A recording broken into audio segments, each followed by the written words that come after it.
Hello Facebook. Bon, je croise les doigts pour que quelqu'un se connecte parce que je suis super fatiguée. Je me suis dit que j'allais pas faire de direct aujourd'hui. Mais en même temps, je me suis dit qu'aujourd'hui j'étais fatiguée et que c'était pas cool si je faisais pas de direct juste parce que j'étais fatiguée, tu vois. L'idée de plonger 21 jours dans mon univers, c'est aussi de dire que il y a des jours où j'ai un peu mal à la tête, où j'ai mal aux yeux et où j'ai juste envie d'aller dormir. Donc je fais quand même mon direct. Voilà, coucou. Vous savez qu'une de mes passions dans la vie, c'est de faire tomber mes croyances limitantes, parce que c'est ce qui me permet de m'ouvrir. Récemment, je me suis donné comme image l'infinité du ciel. J'aime bien m'inspirer de ce qui existe dans la nature. Pour moi, si quelque chose existe dans la nature, c'est que ça doit exister à l'intérieur de moi quelque part. C'est que je dois en être capable.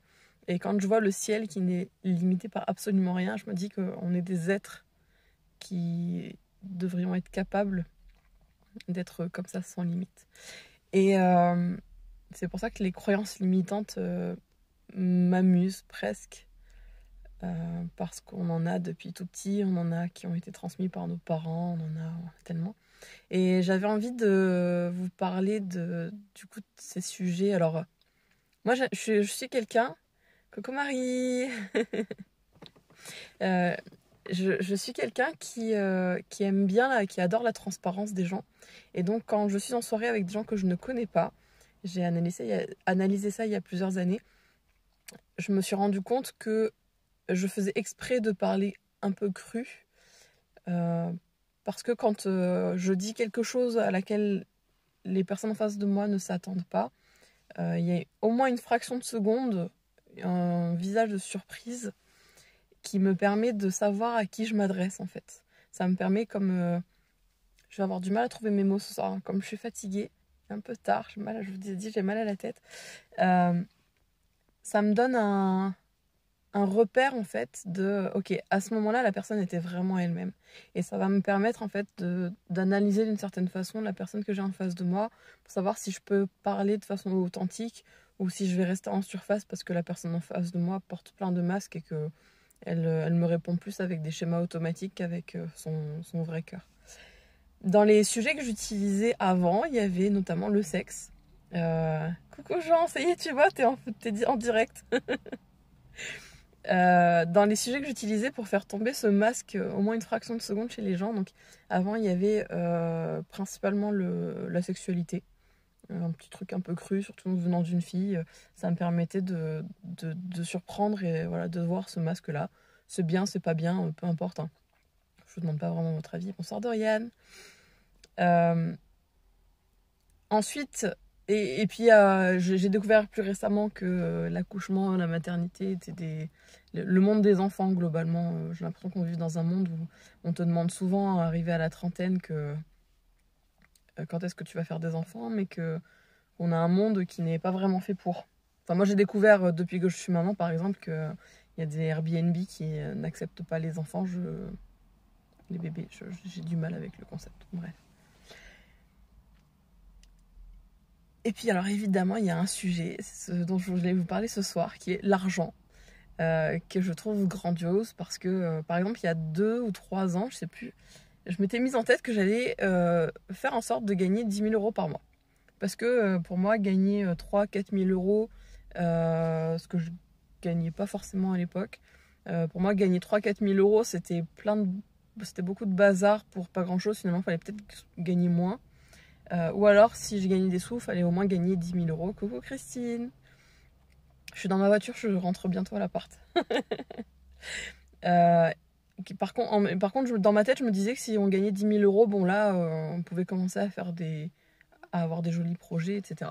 Et donc, je me suis mis ça en tête, mais sans changer énormément de choses dans ma vie ou quoi que ce soit. Et ce que j'ai découvert, c'est surtout que c'était hyper intéressant de voir la tête des gens quand je le disais ça. Parce que je me suis rendu compte qu'effectivement, même dans mes proches et tout, il y avait des gens qui me jugeaient énormément.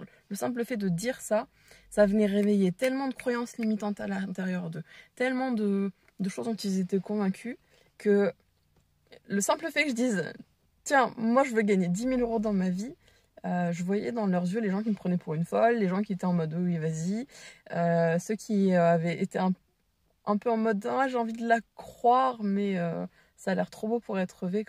Comment elle pourrait faire pour gagner 10 000 euros par mois? Et donc, c'était hyper intéressant en fait de voir la réaction des gens. Et du coup, je me suis rendu compte que je pouvais utiliser ça dans les soirées où je pouvais pas forcément parler de sexe comme ça crûment.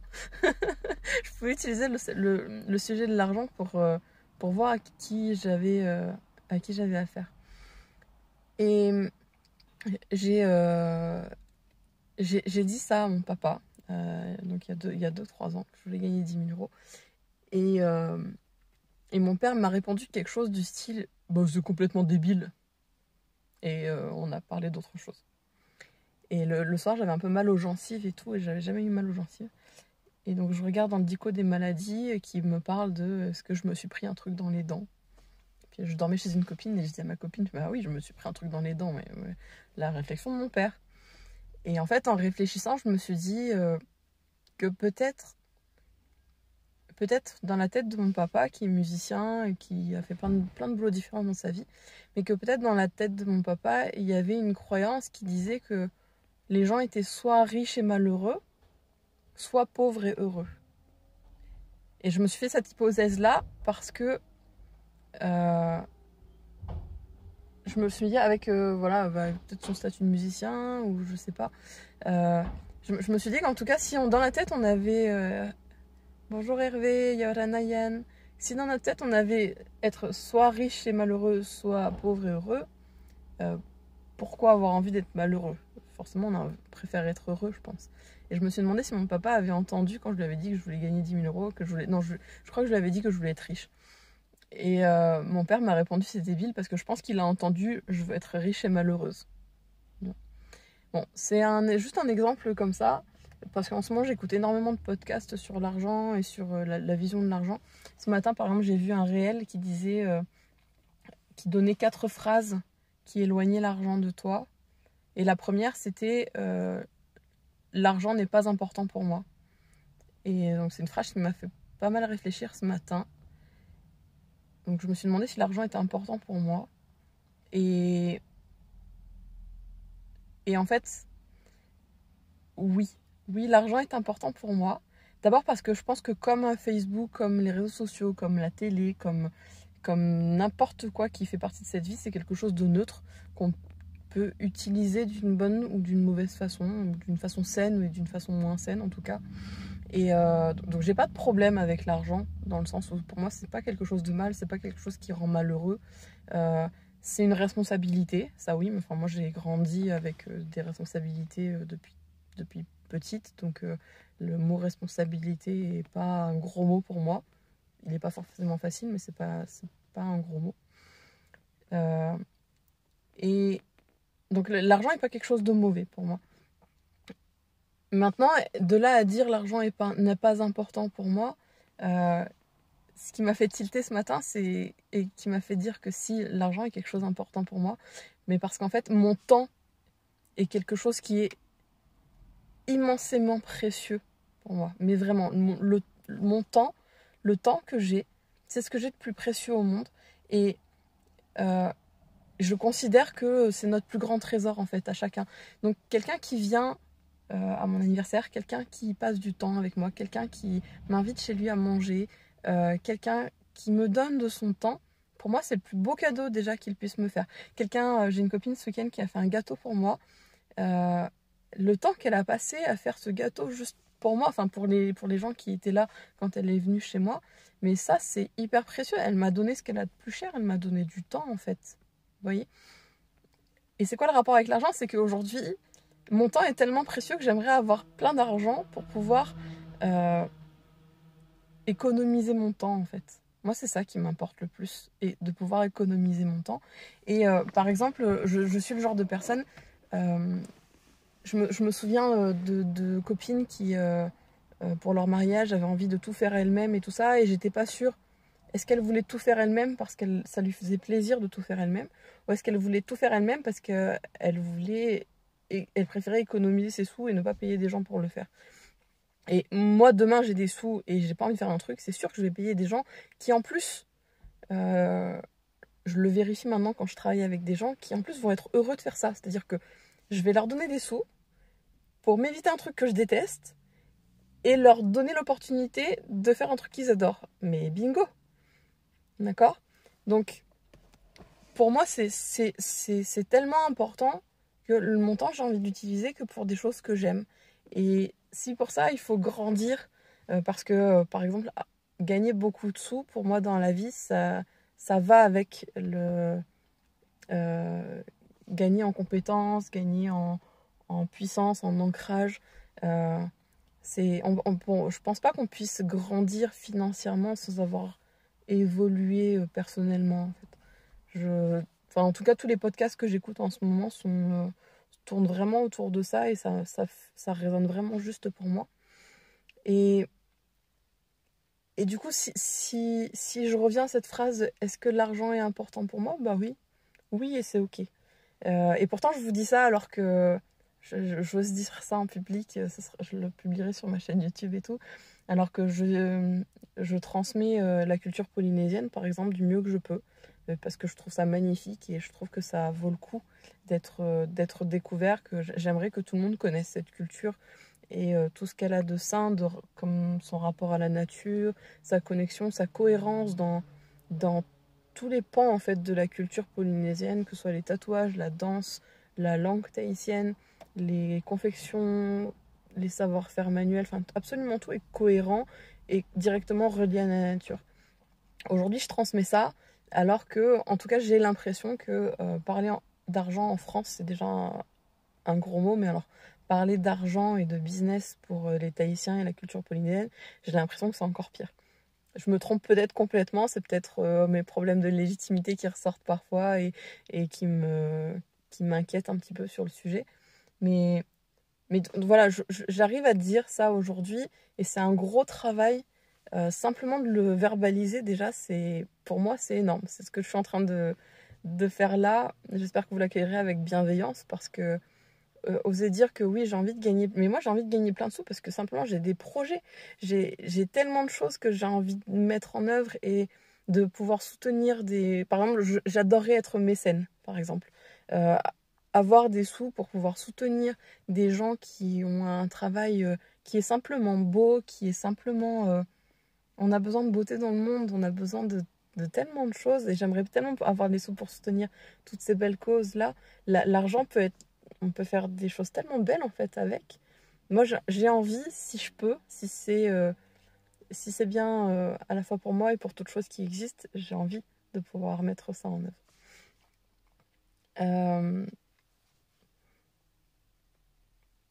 Alors, je lis le commentaire de Jean. Alors, en vrai, perso, j'ai plutôt réfléchi à comment est-ce que je pourrais vivre sans gagner d'argent il y a peu. C'est vrai que j'ai lu rapidement la suite, mais je réponds déjà à ça, si tu me le permets. C'est un vrai calcul à faire, le temps et l'argent, parce qu'effectivement, on pourrait vivre avec beaucoup moins. Alors, je suis pas le genre de personne qui s'achète des vêtements toutes les semaines. Enfin, j'ai eu un palier de problèmes avec la surconsommation tellement fort que je m'autorisais plus à m'acheter quoi que ce soit. Et là, j'y reviens tout doucement, mais alors vraiment tout doucement. En mode, j'aimerais bien m'acheter des boucles d'oreilles, par exemple. Mais les boucles d'oreilles que je m'achèterais, j'ai envie d'être sûre qu'elles me correspondent vraiment et que je vais les garder 10 ans, par exemple. Alors, je serai peut-être pas la même personne pendant 10 ans, je sais pas. Mais enfin, tout ça pour dire qu'effectivement, il y a un équilibre à trouver entre combien d'argent j'ai besoin pour vivre et qu'est-ce que j'ai envie de mettre en œuvre pour avoir cet argent-là. Moi, j'ai pas besoin de grand-chose dans ma vie au quotidien. Par contre, par exemple, je vous l'ai déjà dit dans des lives, je dépense énormément de sous en coaching personnel, en formation personnelle, parce que je suis quelqu'un qui adore apprendre. Donc moi, si je pouvais prendre des cours tous les jours de plein de choses, voilà, j'adorerais. Et mes sous, je les balance volontiers là-dedans et dans le soutien, parce que j'attends pas d'être multimillionnaire pour soutenir des causes. Quand j'ai des potes qui ont besoin d'aide pour leur entreprise, quand Voilà, tout ce que je peux faire, en fait, moi, alors je sais pas si c'est parce que j'ai l'habitude d'être bénévole dans des associations, mais vraiment, tout ce que je peux faire pour, dans l'idée d'être mécène, tu vois, je le fais déjà. Je suis en train de m'éparpiller un peu. Qu'est-ce que j'avais envie de vous dire ce soir? Je sais pas, j'avais envie juste de vous parler de l'argent et de vous dire qu'il y a tellement de façons de le voir. Et voilà, les podcasts que j'écoute en ce moment, donc si ça vous intéresse, vous me direz, sont vraiment sur s'aligner à l'intérieur pour que l'extérieur s'aligne à ça. Tout ce que j'ai appris en thérapie il y a 10 ans, j'ai l'impression que, à travers le neurotraining, j'ai l'impression que là je suis en train de l'apprendre par rapport à l'entreprise et par rapport à l'argent. Et c'est hyper intéressant parce que pour moi, l'entreprise, c'était quelque chose un peu qui appartient aux grands et aux autres. Mais en fait, je viens d'avoir 30 ans et j'ai décidé que c'était ok d'être grande. Et du coup, je m'autorise maintenant à m'intéresser à ce genre de réflexion. Et ça fait un peu peur. Je sais pas, dès qu'on parle d'argent, moi j'ai un peu peur. Mais en même temps, justement, c'est hyper intéressant et moi je sens que ça va me permettre de sortir de ma zone de confort. Voilà, je sais pas si vous avez appris quelque chose pendant ce live. Moi je check le fait que j'ai fait mon live de la journée. Et je vous fais des gros bisous. Ah oui, et j'ai décidé que je reprenais les séances de neurotraining un jour dans le mois. Donc là, ce sera sûrement la première semaine du mois. Là, en novembre, la date est déjà posée. C'est le vendredi 5 novembre. J'ai posé 6 créneaux dans la journée. Et il y en a 3 qui sont déjà pris. Donc je crois qu'il reste 8h, 14h et 18h, je crois. 8h, 14h et 18h sont encore dispo. Vendredi 5 novembre. Donc soit sur Toulon, soit en visio. Les séances de neurotraining, du coup, j'en ai fait une aujourd'hui, là où du coup j'ai dû réexpliquer ce que c'était. Et je me suis dit que je ne l'avais jamais expliqué aussi clairement. Donc si ça vous intéresse, je l'explique maintenant. Le neurotraining, du coup, est une thérapie. Pour moi, il y a 2 types de thérapies. Il y a les thérapies qui font passer de l'inconscient au conscient. Quand on parle de choses qu'on a vécues dans notre vie et qu'on comprend des choses dessus, par exemple.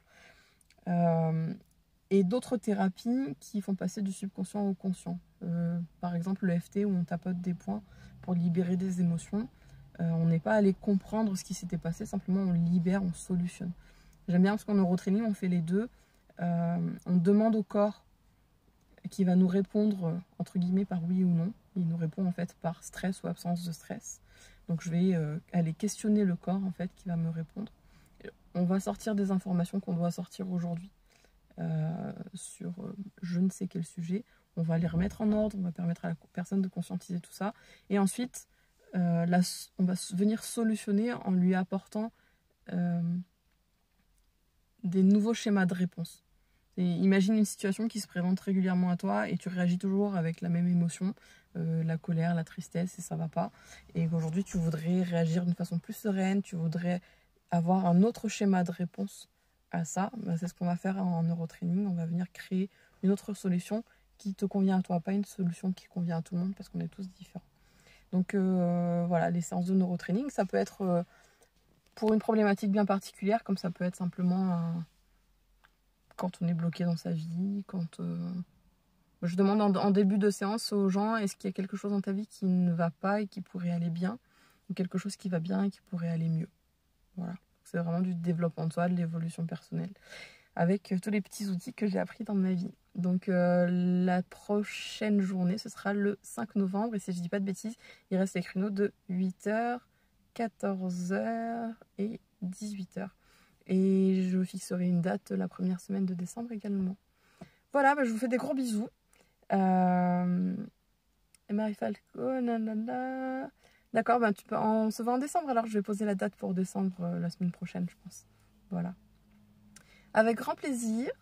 Au plaisir de tous vous croiser. Et puis je vous mets les résultats du petit tirage au sort que j'avais prévu pour mon anniversaire. Je vous le mets ce soir ou demain matin. Parce que je suis un peu fatiguée quand même. Je vous fais des gros bisous et qu'est-ce que je peux vous souhaiter? De faire de très jolis rêves et de vous remplir de joie aussi bien ce soir que demain matin. Je vous embrasse très fort. Merci beaucoup de m'avoir écouté. Merci de me donner de votre temps. Parce que quand vous écoutez mon live, en fait, vous me donnez du temps. Et même si c'est pas Même si je ne vous vois pas, pour moi c'est hyper important. Donc merci beaucoup et dormez bien.